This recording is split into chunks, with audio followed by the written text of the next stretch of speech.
काम आहे, मुलांना चांगलं शिक्षण द्या, संस्कार द्या, लय गरज आहे. खेड्यात काय झालं, पोरं शिकत नाही, पोरीला शिकून देत नाही. दोन्ही वाईट आहे ना. तुम्ही पोरी नंबर 1ला आहे, पोरी शिकून द्या. महिलाच्या काय डोक्यात आहे, पोरीला एकटं कसं पाठवू, त्या भीतीपोटी ती मुलीला पाठवत नाही. खेड्यात, शहरात ठीक आहे. माझी विनंती आहे महिलाला, अहो 200-250 रुपये रोज आहे फक्त खेड्यात महिलाला. 200-250 रुपये रोज, दिवसभर काम करते बाई खेड्यात.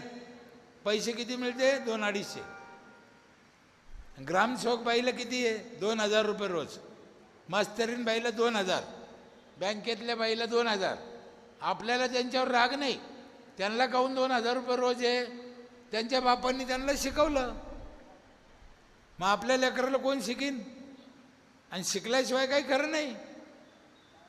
हरिपाठात सांगितलं ज्ञानेश्वर माऊलीनं, बुद्धीचे वैभवान्य नाही तुझे, एका केशिराजे सकळ सिद्धी.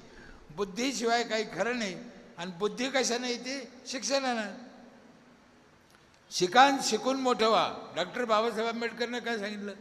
आमच्या गाडगे बाबानं काय सांगितलं? भांडे ऐका पण पुस्तकं घ्या.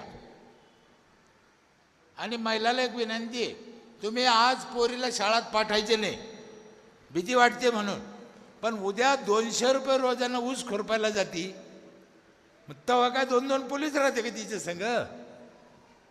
मग त्याच्यापेक्षा आजच तिला शाळेत पाठवा ना, शिकू द्या. ती एक पोरगी 90 दिवस वर होती आकाशात, आत्ता आली मागच्या महिन्यात. मग आपली पोरगी तर रोज घरी यायची, म्हणून शिकू द्या तिला.